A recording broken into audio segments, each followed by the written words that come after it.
Thank you. Hello, everyone. And if you've tuned in for the compensation webinar, you're in the right place. What we're going to do is talk about compensation from a number of perspectives. I will ask my panelists to introduce themselves individually in a moment. But let's talk about what compensation is before we go any further. What it's not is we're not talking about this executive thing we read about in the paper where executives are receiving millions and billions. We're talking about what the working employee is receiving from some version of a base salary, some version of a bonus, and the complexities of how that's happening globally across our workforce. Today's discussion is going to talk about that being a challenge on both sides with the intention of talking about some solutions. So let me introduce the panelists that will be participating today, starting with David Mosher. Hello, I'm David Mosher, and I am a CFO experienced executive, and I have a lot of experience also as a vice president of operations with a various type of size employers, from startups, small, growing from 20 to 400 people, medium-sized businesses, and started my career in a large international business. Thank you, David. Mike Wozno, would you please introduce yourself? Hi, folks. My name is Mike Wozno. I started Power Center Consulting about a year ago to leverage my experience developing organizations, focusing on process engineering and project management. And my goal, I've also been a COO for large businesses as well as small entrepreneurial businesses, mostly in government contracting here in the US. But I've also worked for some large telecommunication companies, including Ericsson and Four Systems and Marconi. Thank you, Mike. Linda, would you please introduce yourself? Sure, Linda LaFave. I'm a federal account manager currently for a technology company. My background is in technical engineering, software engineering in particular, but I've spent a good portion of my career in management from small startups, again, through very large organizations, with management focus on operations as well as sales infrastructure, including international sales infrastructure. Thank you, Linda. John Hammerling, please introduce yourself. Hi, my name's John Hammerling. I am the employee on this panel, believe it or not. And if you can see the video, you've seen I've been around the block a couple times. Compensation is of interest to me. I've worked for several Fortune 100 companies, Johnson & Johnson, RGR Nabisco, Cox Enterprises. Also worked for the Department of Defense and a little military team called the Marine Corps. I've also worked for some startups and smaller companies, and right now I have a startup that does digital marketing. Compensation is fascinating, and when you get on the other side of the coin and you have to start compensating employees yourself coming out of your pocket, suddenly everything looks a little different. So hopefully I can act as an employee. I didn't wear my employee clothes today. I wore my suit. But thank you, John. Jennifer, last but not least, please introduce yourself. Well, hello, everyone. I am Jennifer Moss. I am Director of Human Resources for Trustcom. We have employees both internationally and here in the U.S. I have a background, obviously, in HR, but also in finance and operations. So, John, I also join you as an employee, but also part of an executive management team that helps provide and collect information, modeling for compensation for those that work for us.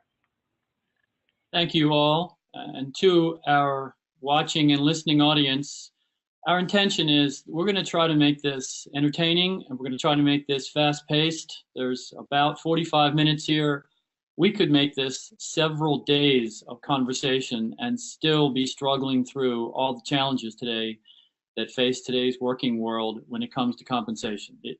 It's not a local issue, it's a global issue, and as you spread this out over different countries, it really becomes as much of a cultural issue. So let's try to get into it. Is there a compensation issue, and what's that look like, and where are we seeing compensation not really delivering for both sides of the coin? And then let's see if we can navigate toward, are there better ways? So firing away, Mike, how do you define compensation? I did a little while ago, but do you have a different definition? Yeah, I do. I think, well, I don't know how different it is, but I think it's whatever motivates an individual to do their best every day. And, traditionally compensation is talked about in terms of salary and wages. Sometimes it includes, we call it total compensation, and we include benefits, the health insurance and those things. But I think also, if money and benefits are equal, you have to ask the question, then why does an employee choose company A over company B? And I think there's some intangibles there that can make a difference. Great. So, Mike, can compensation be only in the form of money? Oh, absolutely not. In fact, I think that's where you have to really kind of go between the balance of what's the basic compensation package and then what motivates an individual. If I'm motivated by spending time with my family, I might be willing to take more time off. But if you're motivated by trips, maybe a cruise, an opportunity to go on a cruise would be something you'd be interested in. Right out of the gate, I just want to take for the audience a takeaway that Mike's nailed, in my opinion. And Mike's talked about managing people by people and trying to recognize that we are all different and motivating one person is different than motivating another. Great point, Mike. Thank you. So, David, let me come over to you and ask you, as part of that, are all people the same? Should compensation models be the same for all people? Absolutely not. I mean, unfortunately, what I'm sharing really relates to startups, small businesses, medium businesses, and not your public environment where, quite frankly, some of that equality might lead to job security, and that's the value that person enjoys. However, when you're after that real hitter, that top performer who's going to make a difference to your ROI, you're going to want to make a difference in attracting him to your business and making an incentive for him to want to stay, to achieve and work, give you all he's got. So certainly you have different people who are willing to work different hours. You have different experience, different education, different market, different tenure, different reasons why you'll see differences in salary for individuals these days without causing, that disparity not causing any problems legally. Hey, Jen, coming over to you because you sort of sit in the middle of this conversation, having significant global HR experience, also implementing compensation models, and also being an employee. So one of the obvious things I see out there, Jen, is companies who say to their members, when we do really well, everyone will do really well. We'll have some sort of a profit sharing type of an incentive. And in my experience, that's not necessarily a great plan. Jen, what do you think? Well, you're right. Unfortunately, there are a lot of conversations that are had that aren't lived up to, and that's unfortunate. The best thing is to single out what drives that person, just like the others were saying earlier. What motivates people to do the best work that they can, and creating a package that is individualized. Whether it's it's going to be a combination of things. It's going to be salary based. It's going to be what kind of benefit. Do you have a rich benefit package? Do you have help in providing some financial for the premiums for those insurances, and how all of that fits into their lives, because we all have our own worlds that we live in, and trying to find a good fit for company and employee is a dance, and it is sometimes not an easy one, but it can be finessed. It's just, you got to have work on both sides. Linda, I'm coming to you, and then John, we're going to talk to you about being an employee in just a minute. Linda, you've held management roles and you've held revenue generating roles, and also had people who were in supporting roles. Where are you seeing this issue as it relates to management trying to provide good leadership, good compensation, where it's not really being filtered out to all the members of the organization?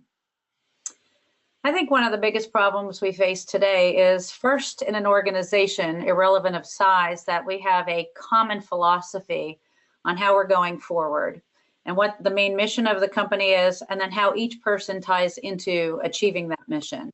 So while it is wonderful to create individual packages, and I do think that's important, equally, at the end of the day, we all have to be concerned about the welfare of the organization as a whole and how that fits in.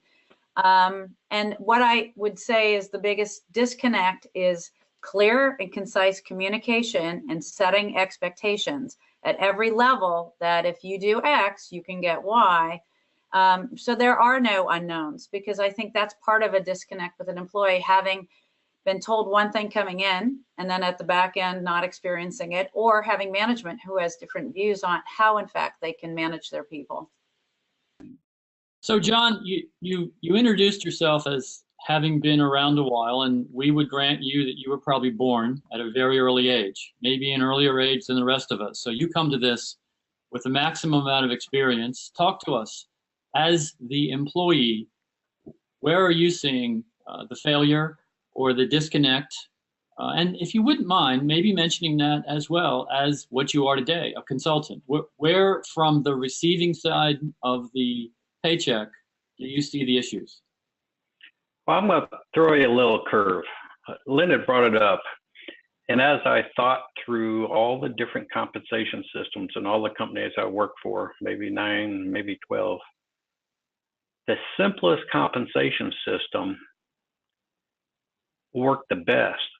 And the reason it worked the best is because it wasn't about the compensation, it was about the mission.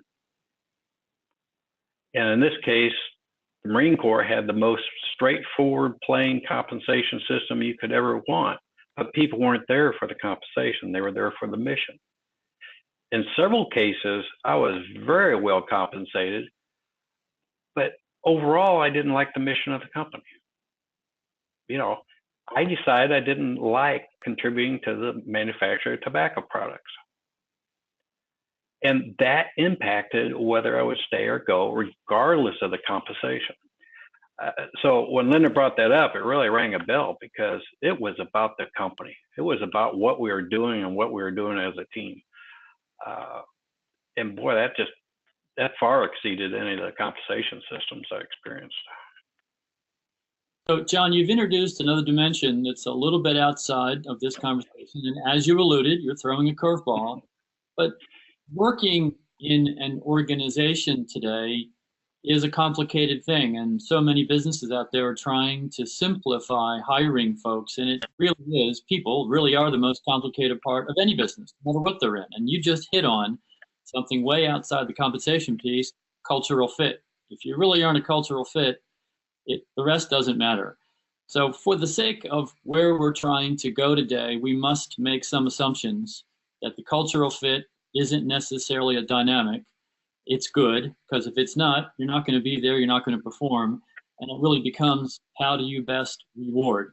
And how do you best motivate? And how do you best recognize? And I think that's as much the word alignment, which we'll get into shortly. Before we stray, let's talk about globally.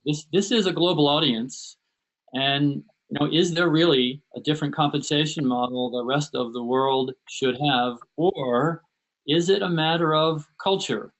Certainly then cultural fit, but if an American is looking at Easter as 5 minutes, and someone in the United Kingdom is looking at Easter as Friday and Monday holidays, isn't that really two different cultures versus two different compensation models? Mike, you want to weigh in on that?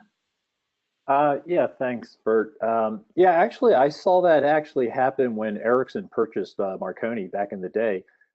We ran into a very interesting cultural issues. And I think part of it was kind of going back a little bit to what John said, but we're in a kind of a gig economy, and in America, people view themselves maybe working for a particular customer if they're in the services industry, or a particular technology if you're making manufacturing product. But in the Swedish culture, what we saw was people worked for the company, and one of the benefits, one of the compensations that they received was the fact that a lot of them traveled the world and the company paid for their relocation as they went from, say, a 3-year contract in the U.S. to a 3-year contract in Brazil to a 3-year contract in Australia. Americans never would have gone for that. They would not value that as compensation, but in the Swedish culture, it was perfect. So I think there is a definite cultural issues that you have to look at when you're looking at the compensation that you offer. It can't be applied globally. Let's transition our discussion into trying to get some statistics and trying to get some research and moving toward the word alignment. I've certainly had companies say to me, what are other people getting paid? What's the benchmark? Let's go do some version of a study. David Mosier, as a CFO, you've done this kind of work before and you've gone pretty deeply. Can you talk about it for a minute and then share with us what you got out of it? Sure. That's a very important thing, especially when you're growing and you're trying to build this type of dynamic within your company. Larger places and public companies have that in place.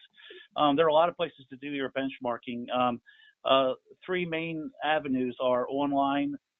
Surveys are provided. There's a few different places like salary.com and payscale.com and glassdoor.com.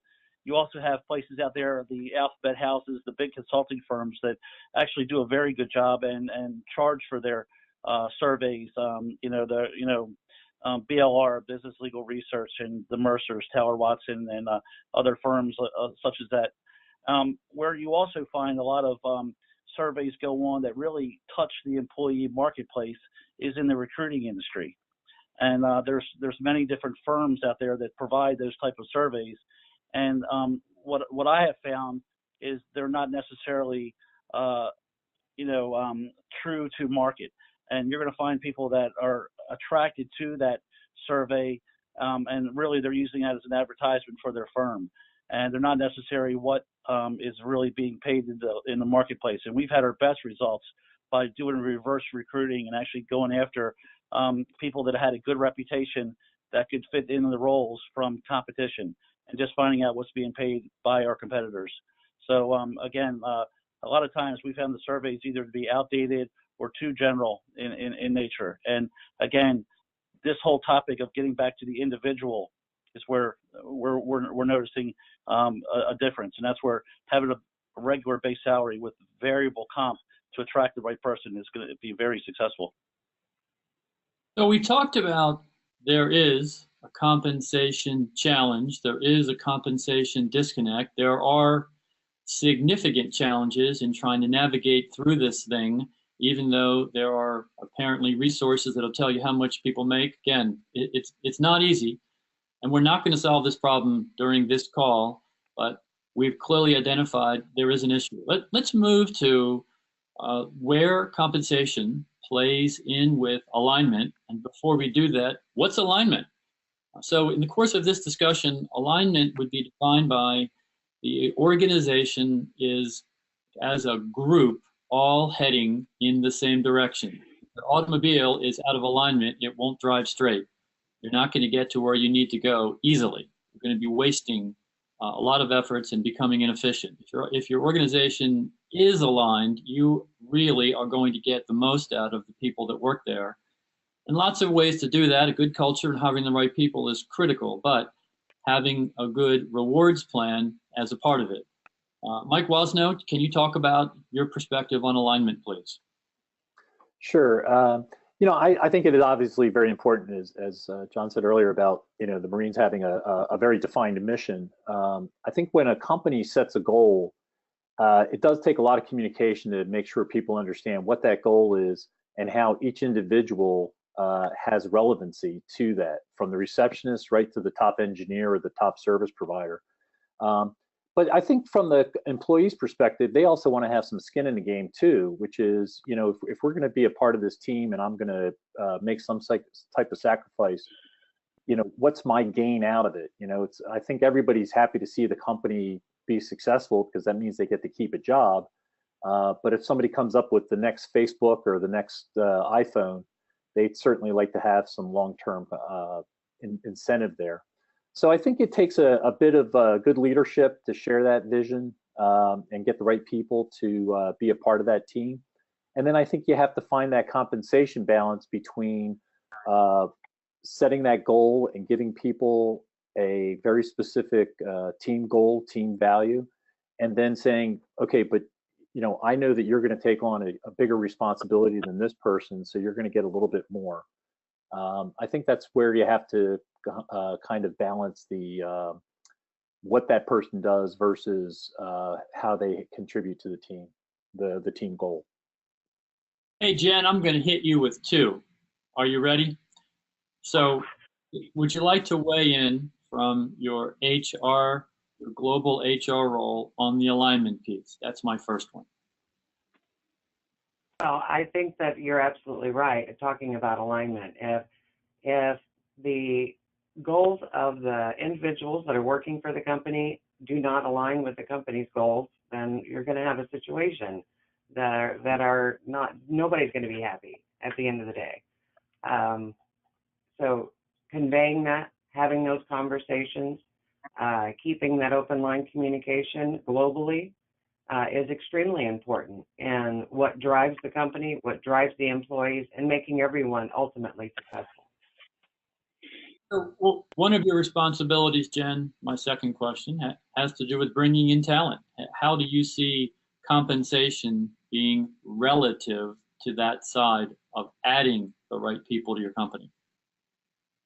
Well, compensation does have a strong role, obviously. We all have to pay our bills, and everybody's situation is different.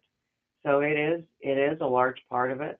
But as those commented earlier about finding the right fit, sometimes it takes searching right compensation, benefits, as well as personality types, and looking for the people that are going to work the best together to ultimately be successful and create the goals for the company in the long run. Because if the company's not meeting their goals, then the compensation rewards aren't going to happen. John, we're coming back to you and going on a slightly different path, because you had mentioned something to me today that I think is really relevant to this discussion. We've got folks at various ages in this workforce, and you've talked about the consultant's role, someone who's at a little later place in life and having a little different focus than someone at a younger point in the workforce. And that individual looking for a little different kind of compensation. Can you talk about that a little bit more? I was afraid you weren't going to call on me anymore. Never gonna. And now you probably want me to answer that question. You can throw another curveball. Throw on the slide. What we had talked about is that at different stages in your life, you have different needs. And I've been fortunate, to be with companies that were really good at the compensation system. They were very poor about alignment. And it becomes more evident the smaller you are in terms of maybe a startup, David, or if I have my own company that I'm trying to spin up, because if things aren't aligned, they fall apart quickly. And I had two individuals that came to join me in this startup, and neither one was aligned with what I was trying to accomplish. They were always going off in different directions. Well, that just didn't serve my needs. And you know what? In the long run, it wouldn't serve their needs, because I was having to force them to do things that they weren't necessarily wanting to do. At the same time, I'm not sure I communicated what the company's goals were and what I wanted them to do, or how I wanted them to help participate in, what I saw as my mission. So it is complicated, but when I think back of the other organizations I've been in, most of the time when I felt some kind of frustration was because I saw other people that weren't aligned with what I thought the goals of the companies were. And often it was senior leadership that were doing things that weren't aligned with what they told us that we should be doing. So it is complicated, but it makes sense that everybody knows their role and the purpose and what their role is helping to accomplish. Did I answer that question, Bert, or do you want another softball? I promise to keep calling on you, John. Thank you. Okay. So as a component of this alignment piece, let's talk about the big base salary. And it has been most obvious in the federal government contracting space, but it's been in many spaces before. Mike, coming back to you, what's bad about earning and receiving a large base salary as total compensation? Well, I think part of it is that it really doesn't give much flexibility from the company perspective in terms of incentivizing individuals, because now the expectation is, hey, I just got to plug in my 2,000 hours a year and I get this big chunk of money. There's really a little less motivation to go above and beyond. And I think that's where, especially in small businesses, people want to see some kind of reward for helping to grow the company. Maybe in the larger companies, the big multinationals and things like that, you do compensate for security.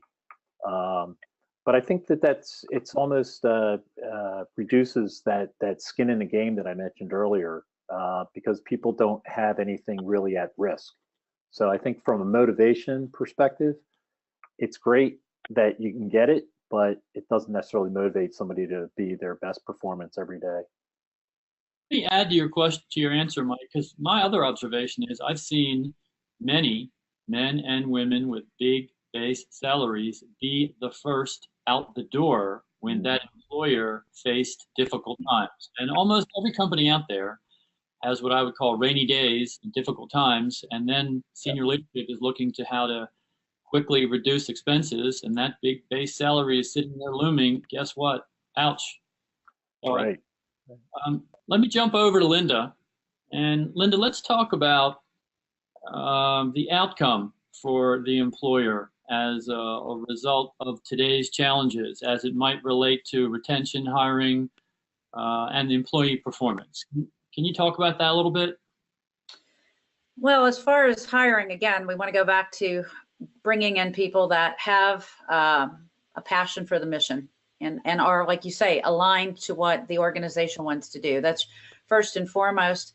Then once they're inside the organization, I think it's management's responsibility to know their employees on a personal basis, to be able to take the baseline compensation they were giving and then find out what is the motivation for that individual that's going to mean more. One plan that comes in particular to mind for me was where I knew what each of my employees would consider a perfect night out, and with a cap, let's say, of $500. So rather than give a $500 incentive check to them, which would probably be paying the electric bill or some other bill, because we had enough time to get to know each other over time, I would create an evening that would cost about that much money, but it would be something that would be unexpected and very personalized. So to the company, there's no lack of, there's not any additional cost to the company, except for the time I spent working on making sure it was very personalized. But at the same time, the employee felt valued as an individual performer who was not only noticed for their contribution, but noticed on a very personal level for what they thought would be a great incentive on the back end. That's great. It's worth pausing. There it is again.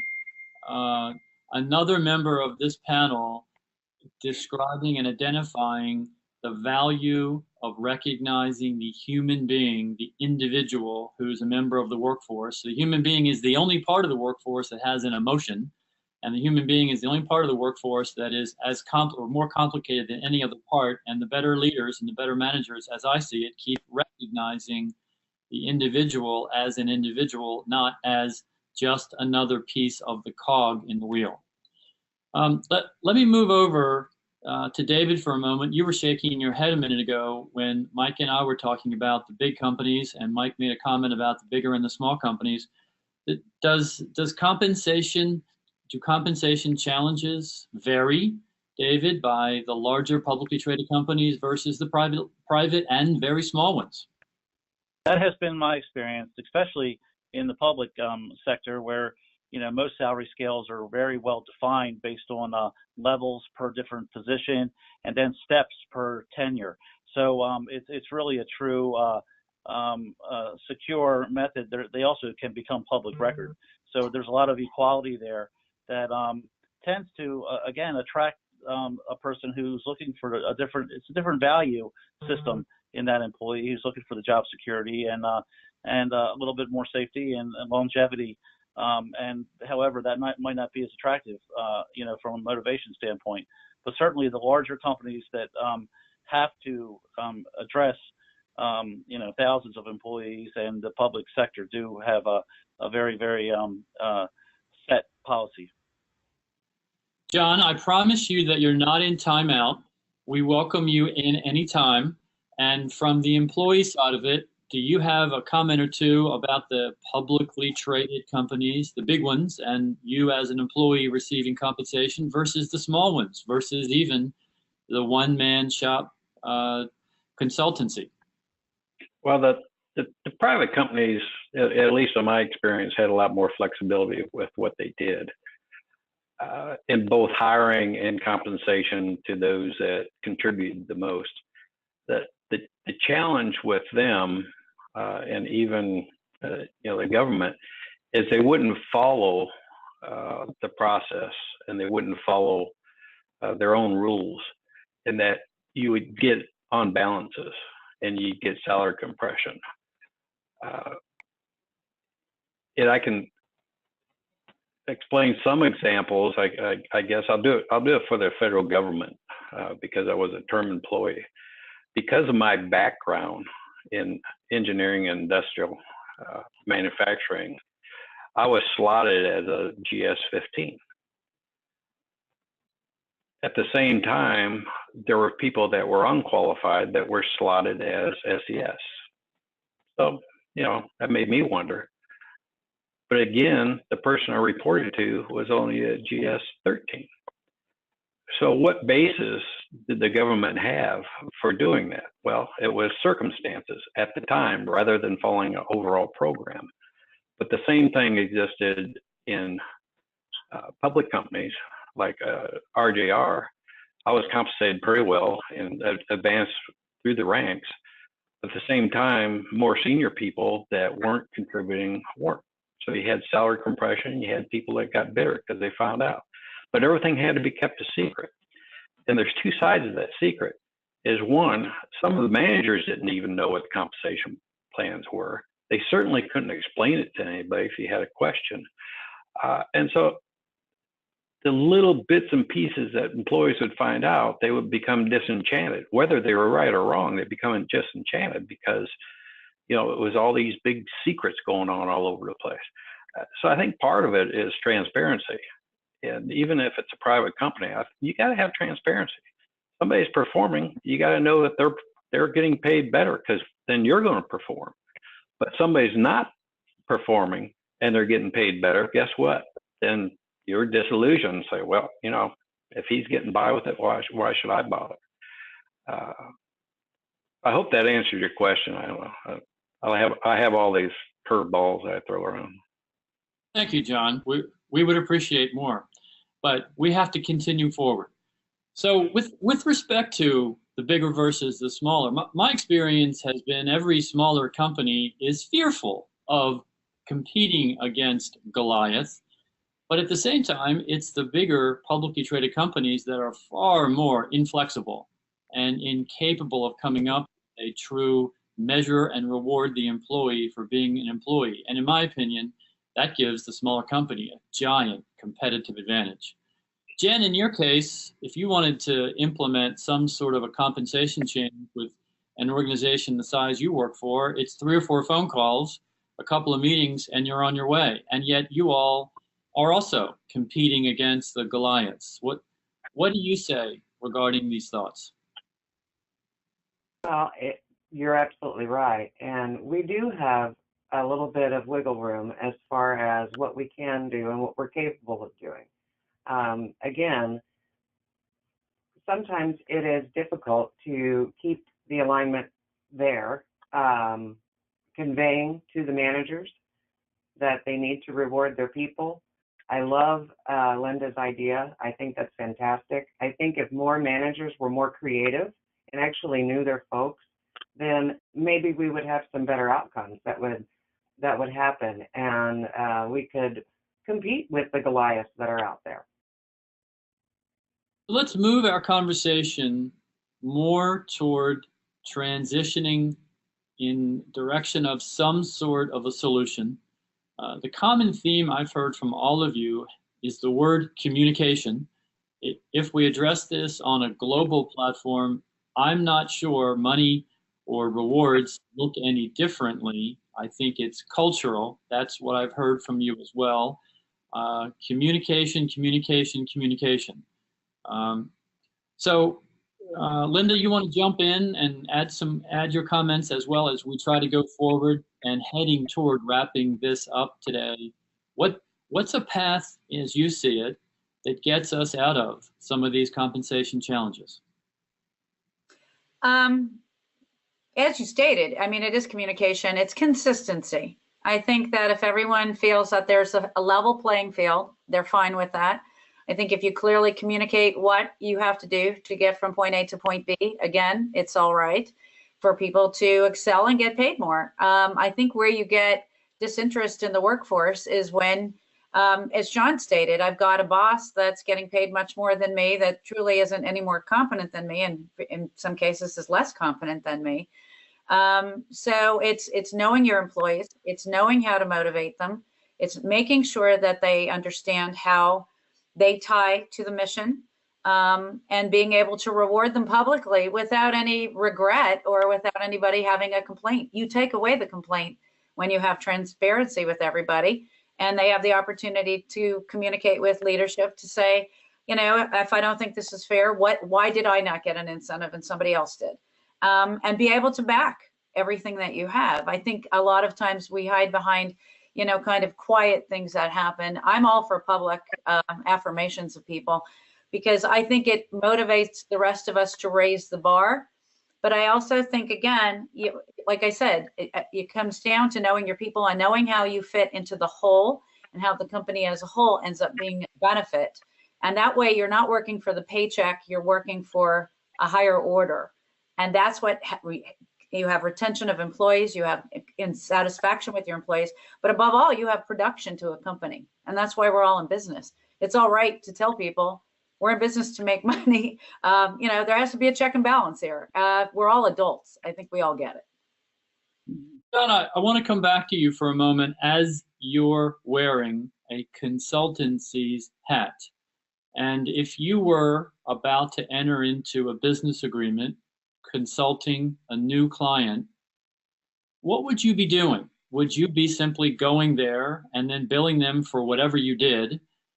Would you be tying them into some very restrictive contract? How would you lay that out from a structural perspective? And does this answer tie into the beginnings of a compensation solution?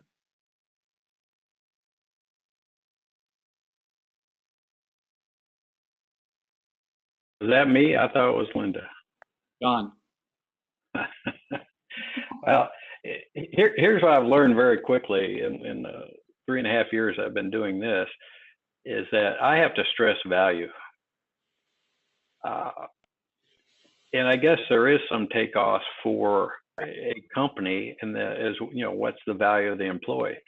If I can't communicate the value of what I'm doing, if I have to communicate it by having a strict contract or something, then I'm not doing my job.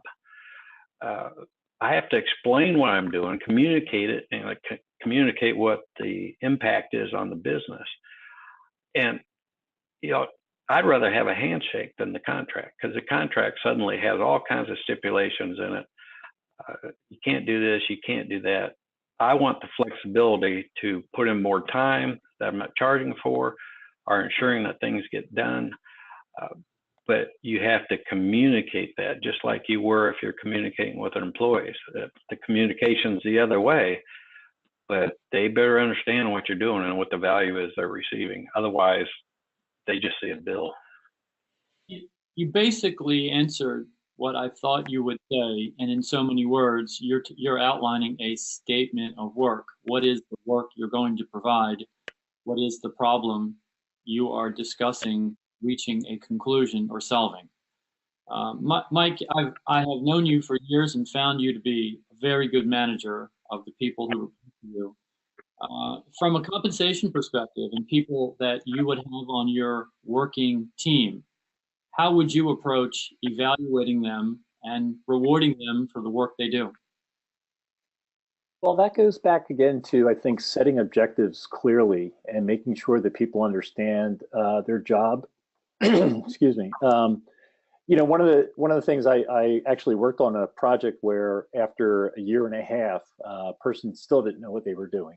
And it wasn't until we sat down and said, okay, here's the 12 things you're going to do this year, that they actually understood what their job was. And having to rewrite that job description was a painful process, but it also took close to 2 years to hone that. And I think that's part of the this communication process we're talking about is, one of the difficulties that disconnects between employees and employers is if I change your compensation plan, everyone thinks, oh my God, we're going down, we got to run.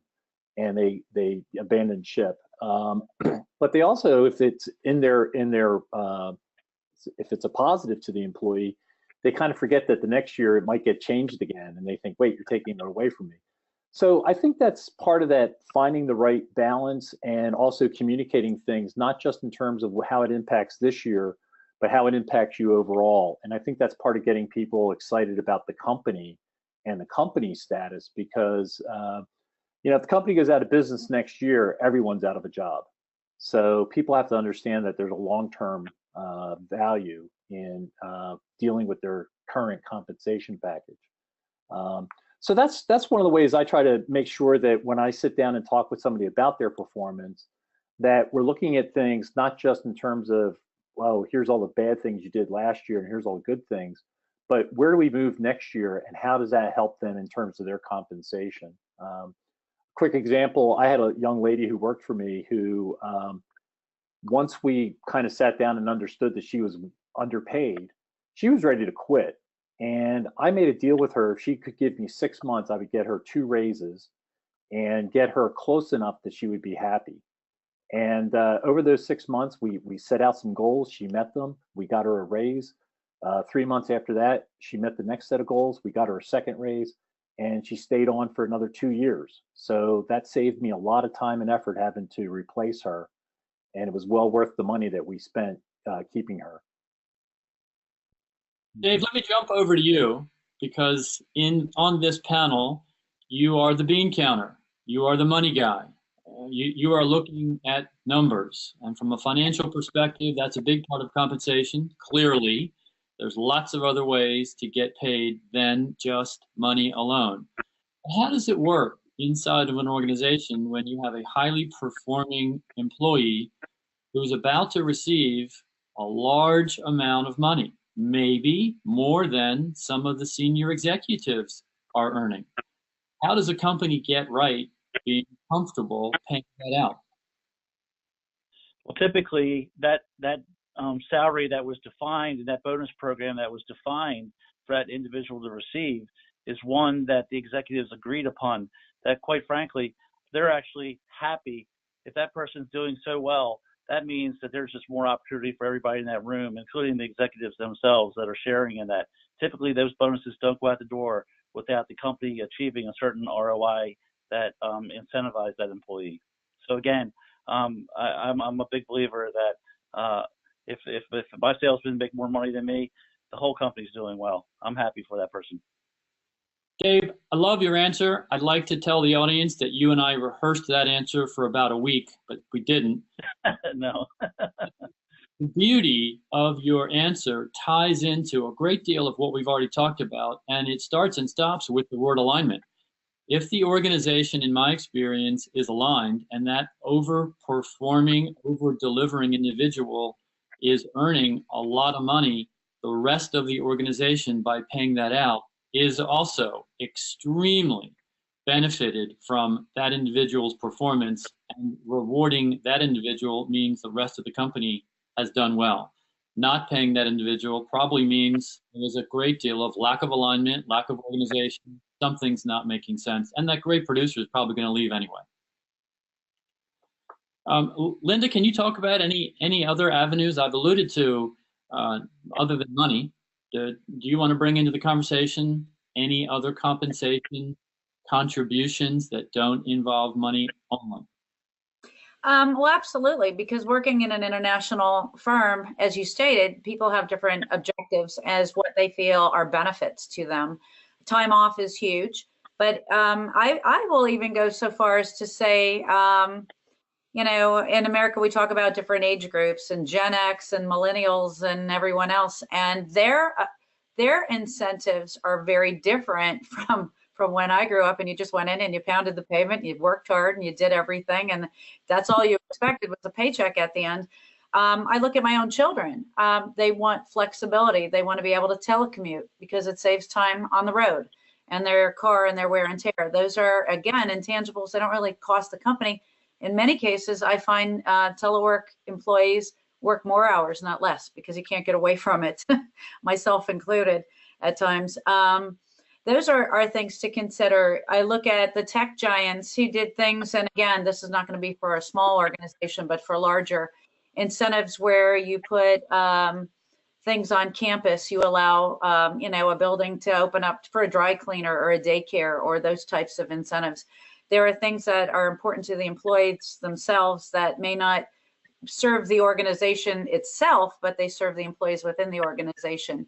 So I think there's a lot of creative ways of looking how, again, do you inspire people to want to stay a part of your organization because you're offering not just a salary, you're offering something that's very important to them.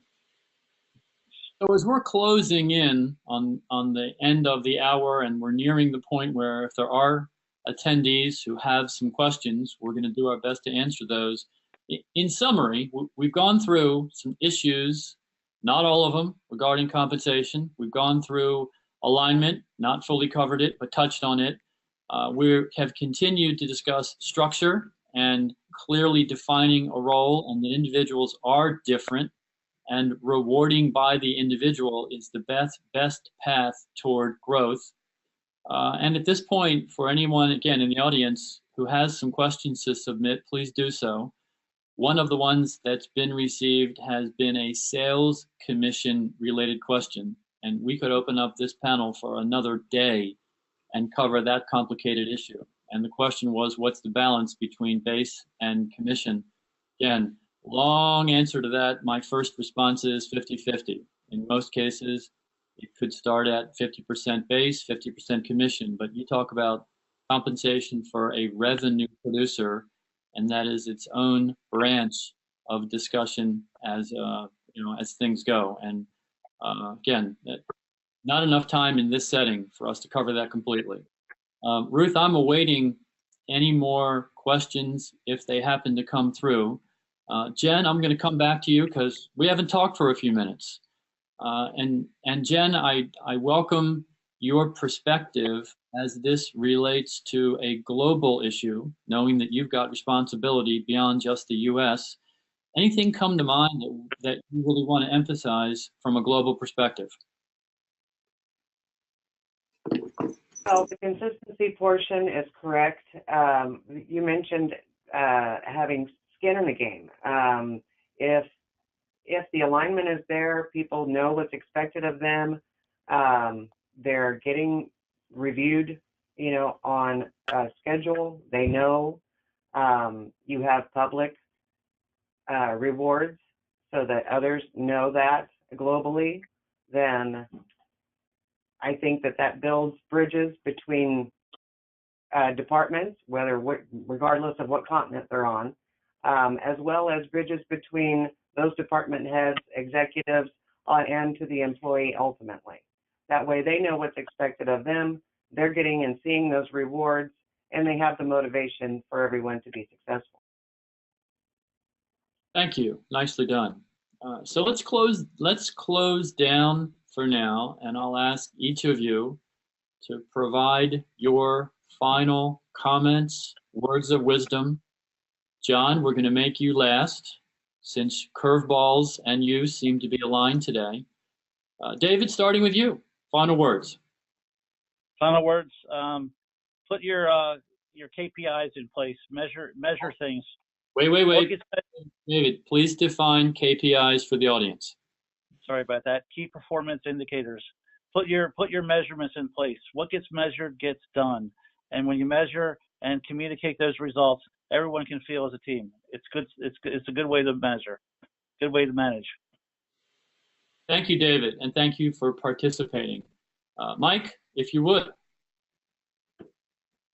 I think the last thing I'd say is, if you're running a small business, think of yourself more of a steward of the company than the owner, and be generous with the risk reward of compensation. The people that you're hiring are there to help you grow, and if you try to kind of keep them from not growing, they're going to be walking out the door, and that's not going to help you in the long run. Thank you, Mike. Linda, if you would. Just something that came to mind a second ago for me. One of the key values I find in the current company I work in is that we have an annual sales meeting where we not only share ideas, we have FaceTime. And I know that's a big investment for a lot of companies. It depends on where you're at. We are geographically dispersed worldwide. So it's a huge endeavor for a company that has 150 employees even in it. But I will tell you, the face value, the FaceTime is of a value that I until now I hadn't really thought about how critical that is to creating the human interactions within an organization to make us a true team, and again aligning ourselves to the mission of the company. So just something else for thought. Jen, please talk to us. Well, I completely agree, and something that I said when I met Bert just recently, even though we've known each other a couple of years, was it was nice to put a face with a name and a voice. And I think that building those relationships is extremely important. Team building is extremely important within departments, within companies, and again, going back to building those bridges, because if you have the bridges, you have the communication, then you have success. And that filters down to the employees, and they stay, and they don't go to your competitor. John, I'm going to throw a curveball at you just because that would only be fair. So there is a question, and I think you are certainly the best person to address it. The question, as I'm going to try to read it here, compensation for contract versus full-time employees, what's the percentage to compensate the differences in different parts of the world, and how to incorporate health activity incentives that reduce the health insurance costs? Okay, that's a question we could probably have lunch and dinner and a little wine over, but I really think that the summarization of that, if you could answer it, is how would you approach compensation as a contractor versus compensation as an employee? And in my opinion, why would there be necessarily any difference? Don't you want to have structure and a clear understanding? So could you take a minute, John, and give that your best thought, and at the same time, wrap us up? Well, you don't have the hour that it would take to talk about that. Sure. The natural divide between a contractor and employees is, of course, the benefits.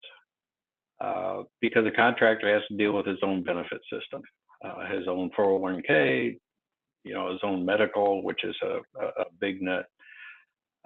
I find that many companies that I'm working with don't acknowledge that, because they don't necessarily see the benefit overhead of their own employees. Unless you're like David and you're CFO, you're just looking at base salaries.